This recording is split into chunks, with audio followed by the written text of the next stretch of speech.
ኒኮሎ ማኪያቬሊ በአንድ ወቅት የተናገረው ነገር ነበረ። ቪዚቢሊቲ ወይንም መታየት ጥንካሬ አይደለም፣ ልክ እንደ ወጥመድ ነው። ወደ ቤታችሁ ይዞላችሁ የሚመጣው ምቀኝነትን፣ ቅናትንና የእናንተን ውድቀት ነው ይላል። እውነታውስ ምንድን ነው ብላችሁ ማኪያቬሊን ብትጠይቁት በዚህች ዓለም ላይ የምርም ሀብታም የምትሆኑት ማንም ሰው ሳያውቃችሁ ሲቀር ነው እንጂ ስትታዩ አይደለም ይላል።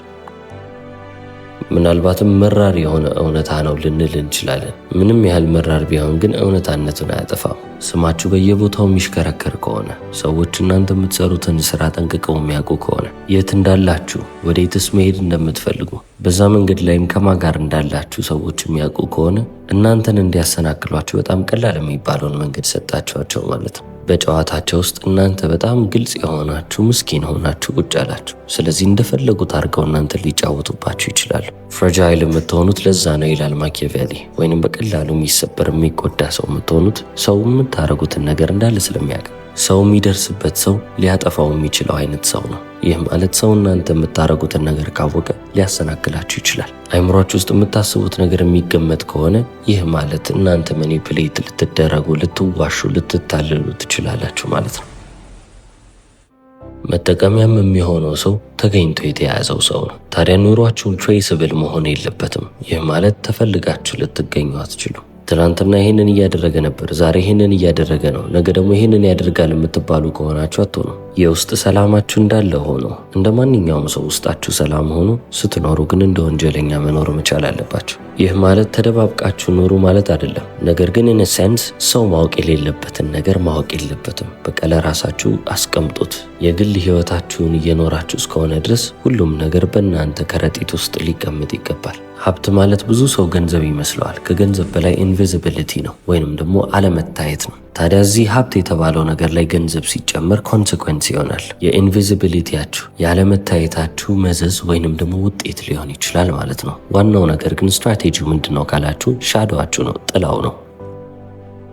ከልጅነታችን ጀምሮ ግን የተማርነው ነገር ፍጹም የተለየ ነው። መታየትን በደንብ አድርገን እንድንወድና መታየትን አጥብቀን እንድናባረር ተደርገን ያደግ ነው። ራሳችንን ማስመስከር አለብን ብለን እናስባለን። ማለትም ደግሞ ህይወታችንን ገልጠን በማሳየት ምን ማግኘት እንደምንፈልግ በመናገር ወይንም ደግሞ ህልማችንን ውስጣችንን ያለውን ነገር እንዳለ ዘርግፈን በማውጣት ከዚህም በተጨማሪ ደግሞ ውጤትን ካገኘን ራሱ የምናገኘው ውጤት ገና እጃችን ላይ ከመምጣቱ በፊት ማወጅ እንጀምራለን። ገና እጃችን ላይ እኮ በሰላም አልገባም። ነገር ግን በዚህች ዓለም ውስጥ ሁሉም ነገር ከበድ በሆነበት ዓለም ውስጥ ቪዚቢሊቲ ትልቅ የሚባል ድክመት ነው። ባትታዩ ይሻላቸዋል። ምክንያቱም ማንም ሰው ምን እንደምታደርጉ ባያቅ ነው የሚሻለው። ሰው ስለ እናንተ አወቀ ማለት ስለ እናንተ ፍንጭ አለው ማለት ነው። ያቺን ፍንጭ እየተቀበለ የእናንተን ድክመት ይወስዳል፣ ጥንካሬያችሁን ይወስዳል። በስስ ጎናችሁ በኩል ገብቶ ሊደርስባችሁ ይችላል። ምናልባት ላይጎዳችሁ ይችላል እኮ፣ ነገር ግን ለራሱ ጥቅም እናንተን ሊጠቀማችሁ ይችላል። ማንም ሰው መጠቀሚያ መሆንም ደግሞ አይፈልግም። ስለዚህ ሰዎች እናንተን እንዲያዘናጓችሁ፣ እናንተ ላይ እንዲቀኑባችሁ፣ ምቀኛም እንዲሆኑባችሁ አትፍቀዱላቸው። ምክንያቱም እናንተ ገና አድጋችሁ በምንም አይነት ዘርፍ ውስጥ እናንተ በልጽጋችሁ፣ በምንም አይነት ዘርፍ ውስጥ እናንተ አስፈሪ ከመሆናችሁ በፊት ወይንም ደግሞ እንደ ትሬት እነሱ እናንተን ከመመልከታቸው በፊት ገና እናንተ ዳዴ ስትሉ ነው ሊያደናቅፏችሁ የሚሞክሩት። ሁሉም ሰው ሁሉንም ሰው ሳቦታጅ ለማድረግ ወይንም ደግሞ ለማሰናከል እየሞከረ ነው። ከአብዛኛው ሰው ጋር በምታደርጉት ንግግር ውስጥ አንድ ልብ ማለት ያለባችሁ ነገር ይሄ ነው። ብዙ ሰው እናንተ ስታወሩ እያዳመጣችሁ አይደለም፣ እሱ ለማውራት ተራውን እየጠበቀ እንጂ። እየቀኑ ነው። እናንተ ሀሳባችሁን ወይንም ደግሞ ወደፊት የምታደርጉትን ነገር እየገለጻችሁ ባላችሁበት ሰዓት ላይ ህይወታቸውን ከእናንተ ህይወት ጋር እያነጻጸሩት ነው። ሁሉም ሰው በልብ ውስጥ ከሱ ተሽላችሁ እንድታልፉ አይፈልግም። ስለዚህም ይህ ማለት ምን ማለት ነው? እናንተ ከማንም ሰው ቀድማችሁ ስኬታማ ከምትሆኑ ብትወድቁ ይሻላቸዋል። እነሱ አንዴ ስኬታማ ከሆኑ በኋላ ስኬታማ ብትሆኑ ምንም አይደለም። እነሱ ስኬታማ ሳይሆኑ ነው እንግዲህ እናንተ ስኬታማ ለመሆን ስትሞክሩ ወይንም ደግሞ ምልክቱ በጣም ጠንካራ እየሆነ በመጣ ቁጥር ምቀኝነታቸው የሚጀምረው። ምንም እንኳን ከነሱ ቀድማችሁ እንድታድጉ እንድትበለጽጉ ባይፈልጉም ፊት ለፊት ያንን ስሜታቸውን የሚገልጹ አይደሉም። ፊታችሁ መሳቅን ይጀምራሉ። ደስታቸውን ይገልጹላችኋል። ኮንግራቹሌሽንስ ትባላላችሁ። በውስጣቸው ግን ምን ጊዜም ቢሆን ያ ስሜት አለ፣ እዚሁ በቀረህ የሚያስብል። ድህነት ውስጥም ካላችሁ እዛው ድህነታችሁ ውስጥ እንድትቀመጡ፣ ሰውም የሚያውቃችሁ አይነት ሰዎች ከሆናችሁ ሰው እንዳወቃችሁ እንድትቀሩ ይፈልጋሉ። ምክንያቱም የበለጠ ምልክቶችን እየተዋችሁ ታልፋላችሁ። ሁሉም ህይወቱ በውጭ ያለ ሰው በቀላሉ የሚነበብና የሚገመት ሰው ነው። በቀላሉ የሚነበብና የሚገመትን ሰው ደግሞ መቆጣጠር አይከብድም። The dirtiest laws of human psychology የሚባለው ይሄ ነው። በጣም ቆሻሻ የሚባለው የሰው ልጅ ስለልቦና። የሰው ልጅ እናንተ እንዳታድጉ አይደለም የሚፈልጋችሁ። ብታድጉ ችግር የለውም። ነገር ግን በጣምም እያደጋችሁ እንድትሄዱ አይፈልጉም። እድገታችሁ በአንዴ ፈጣን ከሆነ እነዚህን ተመሳሳይ ሰዎች እያስደነገጣችሁ ትመጣላችሁ። ያ ነው እንግዲህ እናንተን ለማሰናከል እንዲያስቡ የሚያደርጋቸው።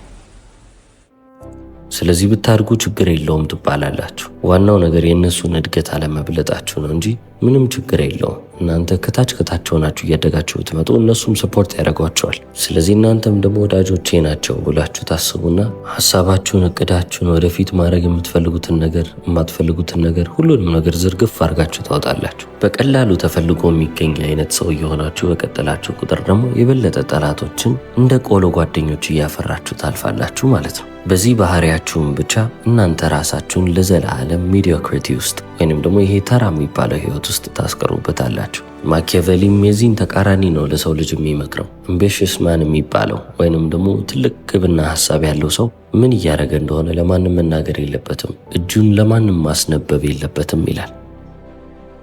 መንገዱ ለሌሎች ያልታወቀ ግልጽ ያልሆነ በተጨማሪም ኢንቪዚብል መሆን መቻል አለበት። ይህንንም የሚያደርገው ከክፋት ተነስቶ አይደለም፣ ነገር ግን ራሱን ፕሬዘርቭ ለማድረግ ወይንም ደግሞ ለመጠበቅ ነው። ሌሎችን የማጥፋት ምንም አይነት ፍላጎት የለውም። በተመሳሳይ ሰዓት ግን ሌሎችም እሱን እንዳያጠፉት ራሱን መጠበቅ አለበትና ያንንም ደግሞ እያደረገ ያለ ግለሰብ ይሆናል ማለት ነው። ስለዚህ ግባችሁ ምንም ይሁን ምን ሶሻል ጎስት መሆን አለባችሁ እንበልና እናንተ ሀብትን መገንባት ፈልጋችሁ የመጀመሪያ ስራችሁ መሆን ያለበት መጥፋት ነው። ስለዚህ አሁን አንድ የጠፋ ሰው ወይንም ደግሞ የማይታወቅ ሰው ኮምፕሌን ሲያደርግ አይገኝም። ሲያማርር ወይንም ቅሬታ ሲያቀርብ አታገኙትም። ወይም ደግሞ ወጥቶ ሰዎችን እዩኝ ሲል ወይንም ደግሞ የእነሱን ቫሊዴሽን ሲጠብቅም አትመለከቱ። የማይጠቅም ቦታ ላይ ራሱን አስቀምጦ አታገኙትም። ሰዎችን ሲያማ፣ ሰዎችን ሲያቀሳስር ወይንም ደግሞ የታችሁን ወደ ላይ የላዩንም ወደ ታች እያደረገ ሲያብጠለጥል የሚውልም ሰው አይደለም። ልክ እንደ መንፈስ ነው። መንፈስን የሚያየው ሰው የለም። የሚያየው ሰው ስለሌለ ግን ምንም ነገር እየተከናወነ አይደለም ማለት አይቻልም። ከኋላ አክሽን አለ፣ ምንም እንኳን ለአይናችን ማይታይ ቢሆን። ስለዚህ እናንተ በዚች ማንም ሰው በማያያችሁ መንገድ ላይ ሆናችሁ ዋጋ እየከፈላችሁ ማለፍ ነው የሚጠበቅባችሁ። የዛኔ ማንም እናንተ የምታሳልፉትን ነገር እየተመለከተ አይደለም። ማንም ሰው እያደገ ነው እየወደቀም ነው ሊላችሁ አይችልም። ምክንያቱም ምንም ያገኙት ነገር የለም። ነገር ግን እናንተ በውስጥ ለውስጥ መስራት የፈለጋችሁትን ነገር እንዳለ እየሰራችሁ ታልፋላችሁ። አንድ ነገር ማወቅ ቢጠበቅባችሁ ይሄ ነው። የሰው ልጅ እናንተ ያላችሁበትን ቦታ እስካወቀ ድረስ እናንተን የማስቆም ኃይል እንዳለው በደንብ አድርጋችሁ አውቁ።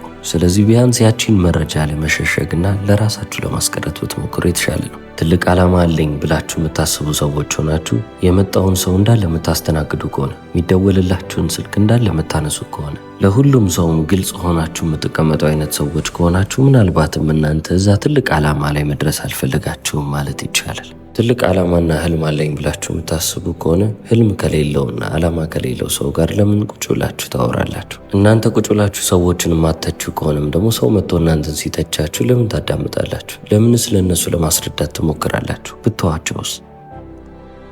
ዓለማችን ላይ ትልቅ የሚባለው እስር ቤት ምንድነው ካላችሁ፣ በሌሎች ሰዎች አይን ስር መቀመጥ ነው። እናንተ በእነሱ ዓለም ውስጥ መኖር እንዳለባችሁ ሁሌም ቢሆን የሚሰማችሁ ከሆነ ትልቅ የሚባለውን እስር ቤት እያያችሁት ነው ማለት ነው። እውነታውን ግን ከተመለከታችሁት እናንተ ስኬታማ ለመሆን ምንም አይነት የሰው እይታ አያስፈልጋችሁም። አይደለም የሰው እይታ፣ ሰው ሊረዳችሁ እንኳን አያስፈልግም። እንደውም ካሰባችሁ አይቀር ማንም ሰው ሊያነበው የማይችለው አይነት ሰው ሆናችሁ ነው መቅረብ ያለባችሁ። ዓለም ላይ እስቲ ዞር ዞር ብላችሁ ተመልከቱ። በጣም ታዋቂ የሚባሉት ሀብታሞች ዓለምን የሚቆጣጠሯት አይደሉም። ዓለም ላይ በትልቁም ሀብታም የሚባሉ ሰዎች ማንም ሰው አያውቃቸውም፣ ነገር ግን ባዶ እግራቸውን መሄድ የሚችሉ ናቸው። ኢንፍሉዌንሳቸው ወይንም ደግሞ የእነሱ ተጽዕኖ ሊታይ ይችላል እንጂ እነሱን ልትለያቸው አትችሉም። አሜሪካ ውስጥ ታዋቂ የዲቮርስ ጠበቃ አለ፣ ወይንም ደግሞ የፍቺ ጠበቃ አለ።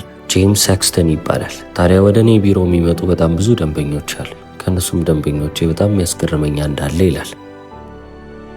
ስሙን የማልናገረው አንድ ደንበኛ ያለኝ። ይህም ደንበኛ የሀብት መጠኑ $8 ቢሊዮን ነው። ነገር ግን በአጠገባችሁ ቢያልፍ ይህ ሰው ብር አለው ብላችሁ የምትጠረጥሩትና የምታስቡትም ሰው አይደለም ይላል። የሚነዳው መኪና እስካላችሁ ማንኛውም ተራ ሰው የሚነዳው ነው። ጂፕ መኪና ነው የሚነዳው። ጂፕ ግራንድ ቼሮኪ የሚለብሳቸውም ልብሶች አይታችሁ ብራንድ ናቸው የምትሏቸው አይደሉም። እንደውም ምንም ነገር አታገኙበትም። ምንም ነገር ያልተጻፈበትን ልብስ ነው የሚለብሰው። እንዲህ ስትመለከቱት ማንኛውም ተራ ጎልማሳ ወንድ ነው የሚመስላችሁ። $8 ቢሊዮን ያለው ሰው በፍጹም እሱ አይደለም ብላችሁ ነው የምታልፉት። ማንኛውንም የ40 ወይም የ50 ዓመት ተራ ሰው ትመለከታላችሁ አይደለ? እሱ ነው የሚመስለው። ጸጉሩን የት ነው የሚቆረጠው ካላችሁ ሱፐር ካትስ የሚባል ቦታ $25 ብቻ።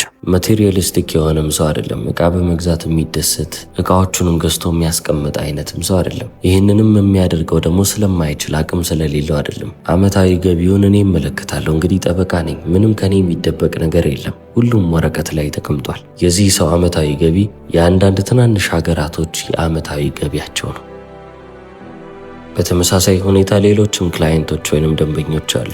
የእነሱንም ፋይናንስ እመለከታለሁ። ምንም የሚያመልጠኝ ነገር የለም ብያቸዋለሁ። የኔን አገልግሎት ማግኘት የሚፈልጉ ከሆነ ከኔ መደበቅ ያለባቸው ነገር የለም። ስለዚህ ሁሉም ነገር ፋይናንሳቸውን በወረቀት ላይ መመልከት ነው ስራዬ። ስትመለከቷቸው በጣም ሀብታም ናቸው ብላችሁ የምታስቧቸው ሰዎች ምንም የላቸው። አብዛኛው ሰው ካለው በላይ አለኝ ብሎ ለማመልከት እየሞከረ ያለ ሰው ነው። ነገር ግን ሰዎቹን ትታችሁ ወረቀቶቻቸውን የፋይናንስ ዶኪመንታቸውን ቁጭ ብላችሁ ብታነቡ የዛኔ ሁሉም ነገር ይገለጥላቸዋል ይላል። አሁን እየተናገርን የነበርነው ነገር እንግዲህ ያመሳከረልን ይህ አሜሪካ ውስጥ በጣም ታዋቂ የሆነው የፍቺ ጠበቃ ነው። ስለዚህ እናንተ ምንም አይነት ሀብት በዚህች ምድር ላይ የምትመኙ አይነት ሰዎች ከሆናችሁ ብሩን ስታገኙ ለመታየት አትሞክሩ። ጠፋ ማለት ጥሩ ነው። በአስተዳደጋችን የተነሳ እንደዚህ ለማድረግ በጣም እንቸገር ይሆናል። ምን ያህል እንደተለወጥን ምን ያህል እንደተቀየርን ለማስመስከር እንሞክራለን። በቃ ፍዳችንን ነው የምንበላው። ለምን? ሰው እንዲያይልን። ነገር ግን ከዚህ አስተሳሰብ ወጥተን ማንም ሰው የማያውቀው ሰው ለመሆን እንሞክር። በዚህች በጣም ግዙፍ በምትባል ዓለም ውስጥ ትልቅ የሚባል ኃይል ያለው የሚያወራው ወረኛው ሰው አይደለም፣ የሚጎርረውም ሰው አይደለም፣ ድምፁን ያጠፋው ነው። የሚጮህ ሰው ሁሌም ቢሆን መሪ የሚፈልግ ሰው ነው ይባላል። ይህ ማለት አንድ ሰው ህይወቱን የተቆጣጠረ ሰው ከሆነ የሚጮህ ወይንም ደግሞ በጩኸት የሰዎችን አቴንሽን የሚፈልግ አይነት ሰው አይደለም። የሰዎችንም ትኩረት የምትፈልጉ ከሆነ እናንተ በህይወታችሁ በጣም ትልቅ ስህተት እየሰራችሁ ነው። ሀብት ምን ማለት እንደሆነ አልተረዳችሁም ማለት ነው። ሀብት ወረቀትና ገንዘብ ብቻ መስሏችኋል። ኒኮሎ ማኪያቬሊ a visible man is a manipulable man ይላል። የሚታይ ሰው በቀላሉ የሚታለል ሰው ነው ብሎ ነው የሚገልጸው። ማኒፑሌት መደረግ ወይንም ደግሞ መታለል ደግሞ በቃላቶች ብቻ ወይንም በውሸት ብቻ የሚጀምር አይደለም። ከኢንፎርሜሽን ወይንም ከመረጃ ነው የሚጀምረው። ስለ እናንተ ምንም አይነት ነገር የሚያውቁ ሰዎች እናንተን እንደ ውሻቸው እንደዚሁ ይዞ የሚሽከረከሩ ሰዎች ይሆናሉ። ከእናንተ የበለጠ ብልህ መሆን አይጠበቅባቸውም። የቱ ጋር እናንተን መንካት እንዳለባቸው፣ የቱ ጋር እናንተን ወጋ ማድረግ እንዳለባቸው ማወቅ ብቻ ነው የሚጠበቅባቸው። ብር የሌለው ሰው ትልቅ ጠላቱ ማን ነው ብላችሁ ካሰባችሁ ድህነቱ ወይንም ገንዘብ አለመያዙ አይደለም። በጣም ራሱን ኤክስፖዝ ማድረጉ ወይንም ራሱን ገልጾ መቀመጡና የተከፈተ ግልጽ መጽሐፍ መሆኑ ነው ችግሩ። ያንን ነገር ማስወገድ ቢችል ያ ሰው ህይወቱን እንዳለ ማቃናት ይችላል። እናንተ በዚህች ህይወት ውስጥ ጥሩ ሰው ሁኑ፣ ነገር ግን ናይቭ መሆን የለባችሁ። ሰዎች ስለ እናንተ ያወቁትን ነገር እንዳለ በእናንተ ላይ መጠቀም እንደሚፈልጉና እንደሚያደርጉትም ማወቅና ማረጋገጥ አለባችሁ። ሀብት የሚባለው ነገር ዝምታን ይወዳል። በሻዶ ውስጥ ወይንም በጥላ ውስጥ ነገሮችን ስታደርጉ የተሻለ ነው። ማንንስ ይመርጣል ካላችሁ ነገሮችን በድብቅ የሚያደርጉትን ሰዎች ይመርጣል። ምክንያቱም እነሱ ጋር ነው ትክክለኛው ኃይል ያለው። ስትጸልዩም እኮ በግልጽ እንዳትጸልዩ፣ በስውር ወደ አባታችሁ ጸልዩ ነው የሚለው ቃሉ አይደለ? በስውርም የሰማችሁ አባታችሁ በግልጽ ይሸልማችኋል ነው የሚለው። ስለዚህ ሁሉንም ነገር ብንረሳ እንኳን እነዚህን ቃላቶች መርሳት የለብንም። ሁሉም ነገር በዝምታ ውስጥ መከናወን መቻል አለበት። ሁሉም ሰው ስለ ሁሉም ነገራችሁ ማወቅ የለበትም። በጣም ጠንክራችሁ በዝምታ ውስጥ ከሰራችሁ በኋላ ውጤቶቻችሁ ስለ እናንተ መናገርንና ማውራትን ይጀምራሉ። ማውራት እፈልጋለሁ ብላችሁ ባሰባችሁት ሰዓት እንዳለ ዝም ብላችሁ አንገታችሁን ደፍታችሁ መስራት ብቻ ነው የሚጠበቅባችሁ። የዘራችሁት ነገር እንዳለ ፍሬ እያመጣ ይሄዳል። ፍሬያችሁን በምታጭዱበት ጊዜ ላይ ደግሞ እነዛ ውጤቶቻችሁ እንዳለ ስለ እናንተ ኢንፍሉዌንስ፣ ስለ ተጽዕኗችሁ መናገር ይጀምራሉ ማለት ነው። ያ ማለት ግን እናንተ ትታወቃላችሁ ማለት አይደለም። አሁንም እናንተ በዛ ጥላ ስር ናችሁ። ገና ግን ውጤቱ እጃችሁ ላይ ሳይመጣ ለማውራት የምትቸኩሉ አይነት ሰዎች ከሆናችሁ ተደናቅፋችሁ የምትሞቱ አይነት ሰዎች ነው የምትሆኑት። ስለዚህ አፋችሁ አይቅደማችሁ፣ ዝም በሉና አንገታችሁን ደፍታችሁ ስሩ። ማን ነው ዛሬ መከረኝ ካላችሁ ኒኮሎ ማኪያቬሊ ነው። እስከ መጨረሻው ስለተከታተላችሁ አመሰግናለሁ።